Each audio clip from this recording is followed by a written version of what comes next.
Ito ang aking kwento.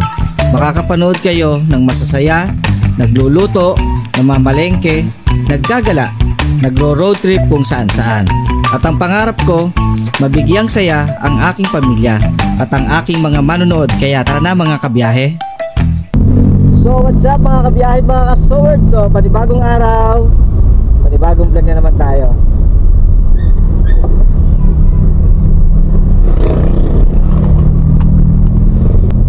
May gagawin nga pala tayo ngayon mga kabiyahe na dito kay Loan. Bali, papapalitan natin siya ng tambucho, yung medyo tahimik. Kasi di ba marinig nyo sa mga vlog ko na medyo maingay yung tambucho ni Loan. Ay doon sa garahe ko kasi medyo kulong. So pagka ako yung nagpapainit ng makina ay rinig na rinig yung ano, rinig na rinig yung lakas ng ano ng tambucho. Kaya sabi ko kailangan ko magpalit ng medyo tahimik. Tapos nakabili nga tayo ng tambucho dun sa baklasan nga kila ano, kila Chris, kila Enan, kung saan ay doon tayo lagi nabili ng mga pyesa pagka may kailangan tayong palitan dito kay Loan. Pero paano ko muna sa inyo bago ako dumiretso, dito muna tayo sa highway. Gusto na rin kasi ni Mami Say na ano na gawin tahimik yung ano, tambucho. Kasi pagka nga naman siya ay naka-duty ay hindi ako makapag-on ng makina kasi gawa ng maingay.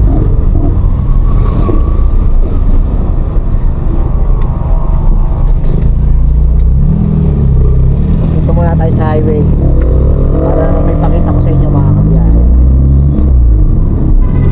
Kaya kung marinig nyo pagka iniharurot ko,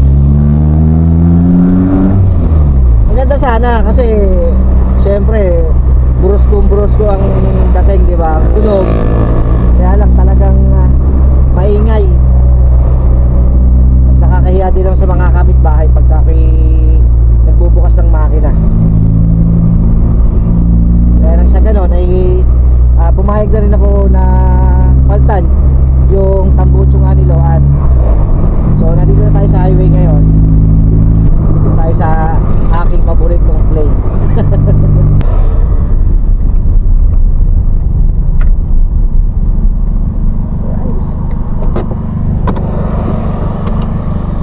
So papakita at paparinig ko sa inyo mga kabiyahe. Tara, let's go. So yun nga, nandito na nga tayo sa highway para nga may pakita ko sa inyo yung tambucho na papalitan natin. Kasi gawa nga ng sabi ko nga kanina, maingay na masyado yung tambucho. Wala naman siyang butas, kaya lang doon sa garahe ko kasi ay kulong.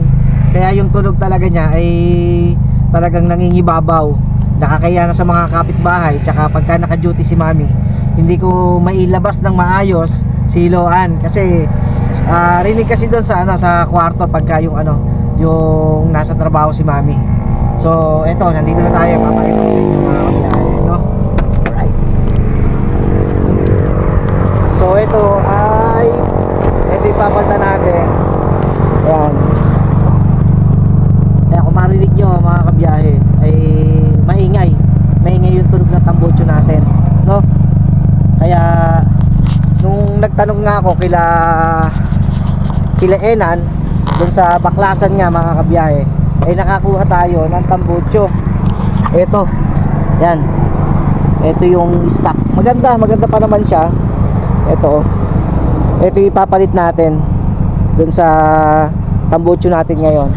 Doon kasi ako dati nagpalagay ng tambucho, nagpakabit ng tambucho.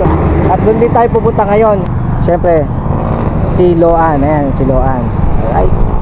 So yun, samahan nyo ako sa aking biyahe. Tapos papakita ko sa inyo paano palitan yung tambucho. Alright, so tara, let's go. Tapos mamaya, i-ano din natin pagka yung napalitan na ng tambucho, tingnan natin kung gaano katahimik na ang magiging tunog na ni Loan. sana maging masaya si mami. Kaya nga nang nahihingayan na eh. Tsaka ang isa pa, pagka kasi nagpa-vlog ako dito sa sasakyan, sa Iloan, sa loob, ay halos parang naagaw na nung ingay ng tambucho yung boses ko. Kaya ang dating ay mahina yung boses ko. Kaya yun na rin yung naging dahilan kung bakit papalitan ko na rin ng tambucho si Loan. At sana ay maging maganda yung resulta nito. Dito nga pala, sana bukas sila kahit linggo. Pag nagkataon, pila ang punta ko ngayon pagka sarado rito sa Gatid.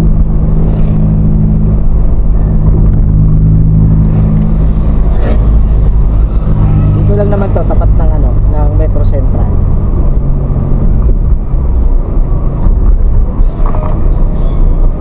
Sana ay bukas.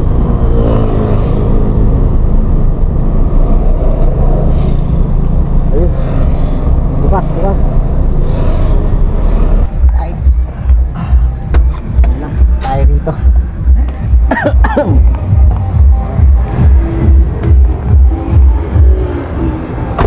So ito yung sa yung shop sa Gatid mga kabiyahe. Marami silang ito yung mga available na tambucho mga kabiyahe yan. Marami kayong pamimilian. Ganda oh. Ganda nito oh. Marami kayong pamimilian ng tambucho. Ayun si tatay niya oh. Ayun yung tambucho na ipapapalit natin, no? Kaya tagal na yung bracket kasi may kakabit na bracket. Meron pa silang ayan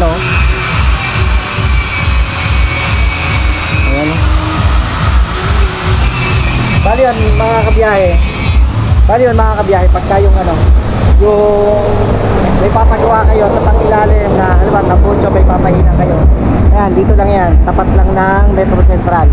Bali ito yung shop ni tatay. Ayan, muffler, welding services mga kabiyahe, no? Tapos ito yung kanyang mga available na tambucho pang 4 wheels. Meron din siya mga pang motor. Ayan. Tapos may kalapit siya dito na vulcanizing dito mga kabiyahe. Nag-ano rin pala si kuya, nag-ano din ng radiator. Basta malapit lang, makikita nyo kaagad. Basta tapat lang siya ng Metro Central. Ito yung KFC. Ito na kaagad yung shop ni tatay. Ayan. So ito, papapalitan na natin. Ayan.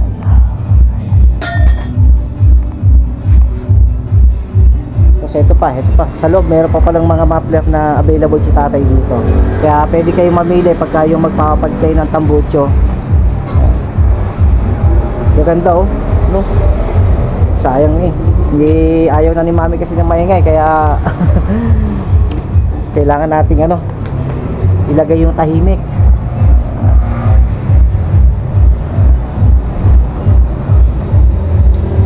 Alright, yun. Tatanggalin na mga kabiyahe. Mababawasan ng mababawasan na ng angas siluan. Aray ka. Pero okay lang yan. Kasi siyempre mas kailangan natin yung tahimik, no?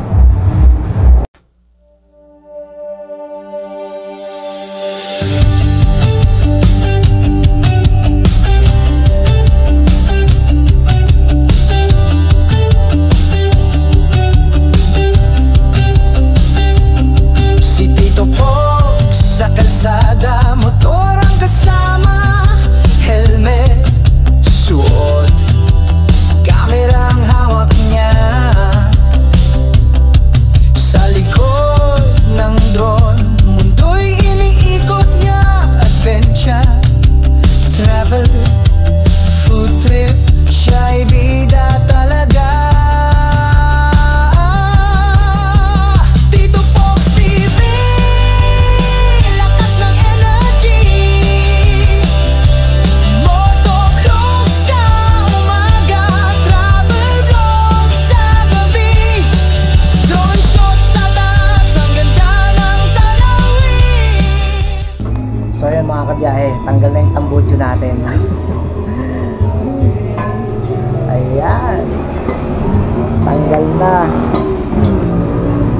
ito.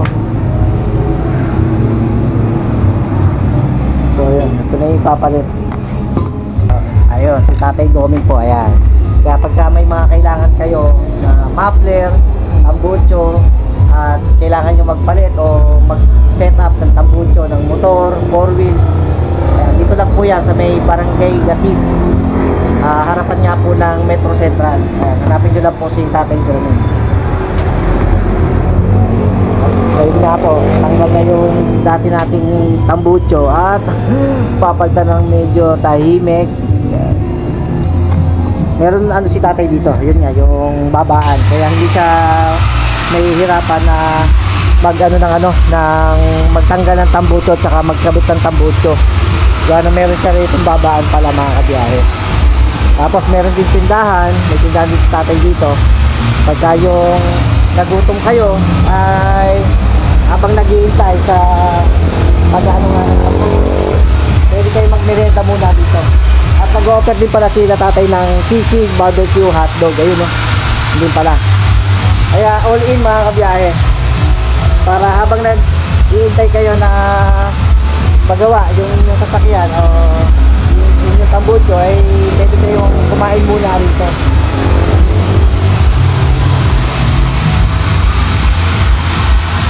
Yun o, pinapakintab pa ni Tatay Doming. Quality talaga yung gawa rito. Kaya dito ako lagi nagpapano. Nung last na pinagawa ko ito, pinatanggal ko yung silencer niya. Tapos ito, ngayon naman itong ano, yung papantay yung tambucho mga kabiyahe.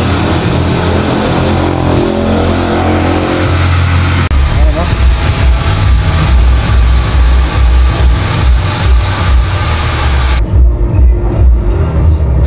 So yun, nakita nyo naman mga kabiyahe, hindi lang naman basta ilalagay ni Tatay Doming yung tambucho na ipapakabit natin. At pinapakintab palalo ni Tatay Doming, kaya talagang ano, quality yung gawa rito sa shop ni Tatay Doming dito sa may Barangay Gatib.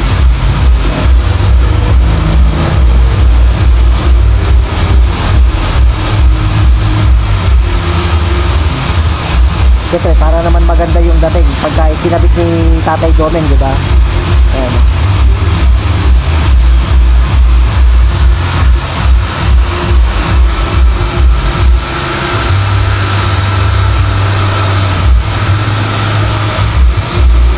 Tapos yung pinaganuhan, yung pinagweldingan, ayun, pinakintab din ni Tatay Doming, ginarahin dyan para hindi pangit tignan yung ano, yung mga bukol-bukol na pinagweldingan nung dating ang ano, yung bracket, dating bracket. So lalagyan ni Tatay Doming yan ng panibagong bracket. Ayan, kung makikita nyo, wala na yung ano, yung pinagweldingan na kulay itim.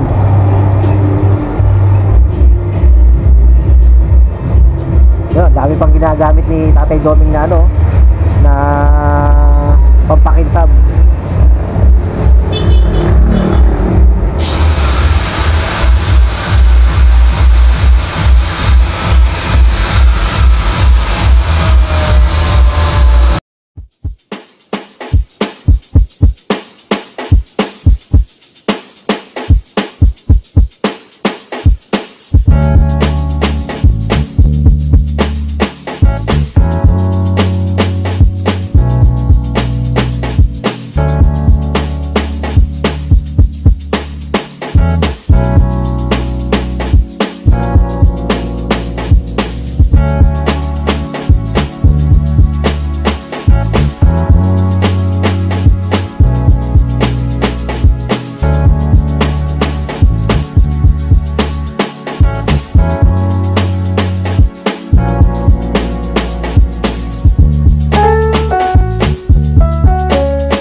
Makikita nyo mga kabiyahe, nagmukha ulit bago. Talagang sulit talaga. Pagka dito kayo nagpakabit ng tambucho, dahil unang-una magaganda na yung tambucho na nandito, tsaka quality mga kabiyahe. Makikita nyo, tingnan nyo naman sa sa pagka-stainless pa lang talagang ano, makapal yung pagka-stainless ng tambucho rito mga kabiyahe. Tsaka marami kayong pamimilihan. Doon sa labas, marami pa doon sa labas. Ayan o, tingnan nyo o. Kumikinang na sa kita, parang bago na yung tambucho natin mga kabiyahe. Kaya maraming salamat kay Tatay Domeng. Ayan. Grabe mga kabiyahe. Ngayon pa lang natutuwa na ako. Sulit. Ayan. Grabe, ang ganda. Ganda ng ano. Parang mas bumagay siya dito sa Kailoan. Mas bumagay. Ayan. So maya na lang ulit.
So yun mga kabiyahe, tapos na.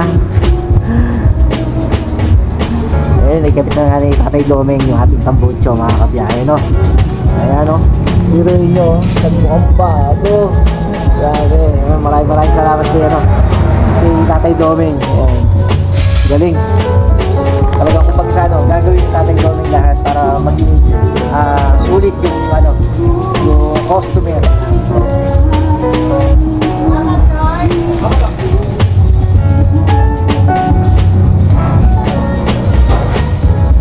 Parang ano, walang pinagkain pa doon sa mga naka-display na tambucho ni Tatay Domeng dito. Ayan o, tignan nyo. Galing. So yun, maraming salamat. Siyempre, yan. Sa soundcheck na natin yan.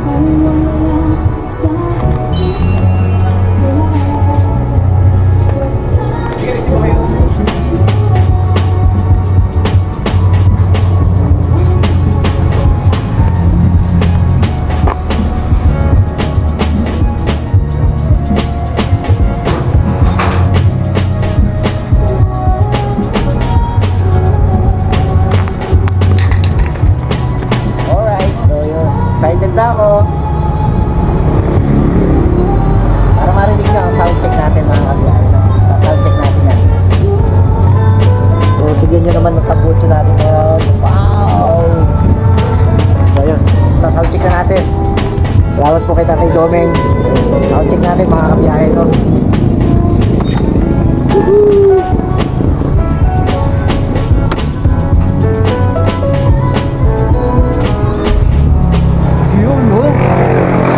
Walang matunog-tunog mga kabiyahe, no? Right. So yun, no? Tahimik na, oh. Wow.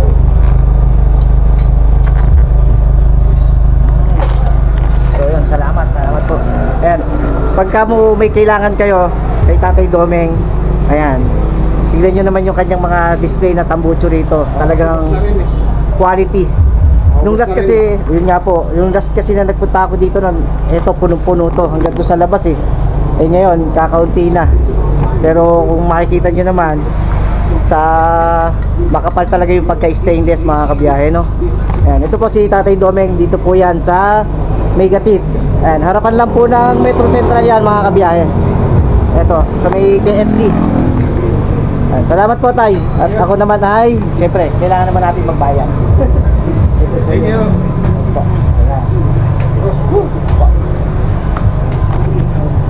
So ito yung luma nating tambucho. Tingnan nyo naman ang itsura ng luma nating tambucho. Sa tambucho ni Loan ngayon ay talagang malayo yung ano. Ayan. Ay, thank you po Tay. Thank you po. Ayan. So yun, diretso na tayo. Tsaka mura dito. Ang pakabit, mura lang. Alright, so yun, tara na. Okay. Yami na lang ulit mga kabiyahit, mga kasoward. Right, let's go.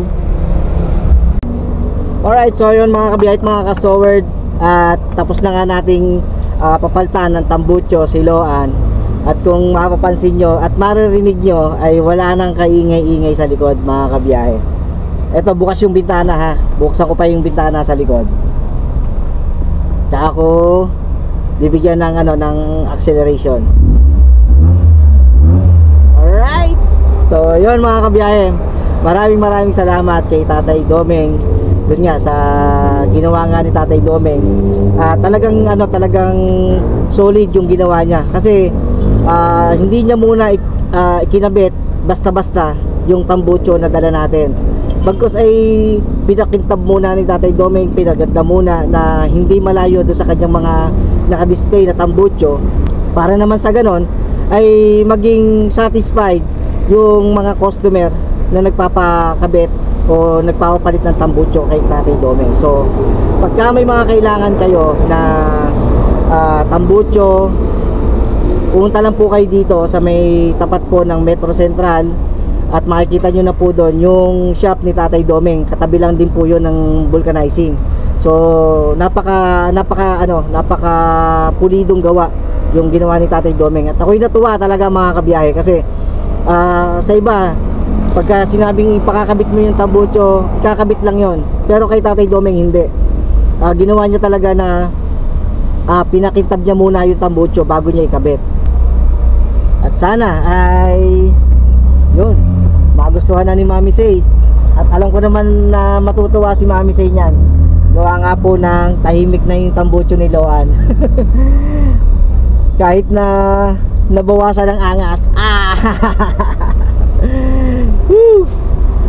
Sayang, pero okay lang. Kahit naman ako naging masaya doon sa pinalabasan nito pagkapalit ko ng tambucho, mga kabiyahe.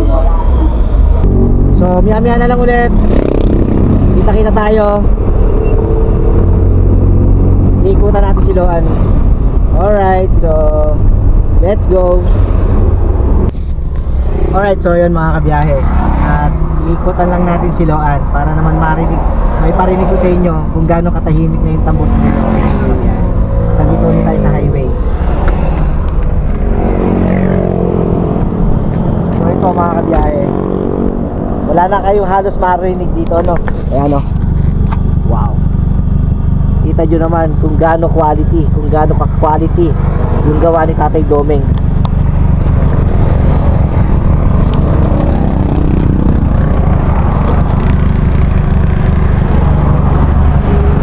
Halos nagbukang bago ulit yung tambucho natin, mga kabiyahe.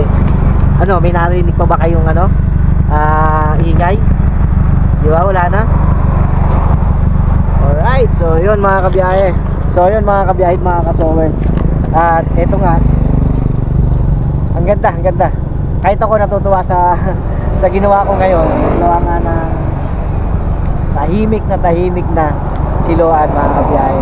Alright, so yun, tuloy na siguro tayo. At may kukunin pa kasi ako. At yun, medyo pa rin yung panahon. Hindi pa rin maganda yung panahon. Kanina mainit na, pero ngayon ito na naman ang panahon, no? Doon sa bandang kabundukan ay maulan. So maya nandito na yan, kaya tuloy na siguro muna tayo. Maya na lang ulit mga kabiyahit, mga kasoward. Kita na lang tayo. Let's go. So yun nga mga kabiyahit, mga kasoward, at nandito na nga ako sa bahay ngayon. So napapalitan na nga natin ng tambucho kanina doon nga kay Tatay Domeng sa Barangay Gatid.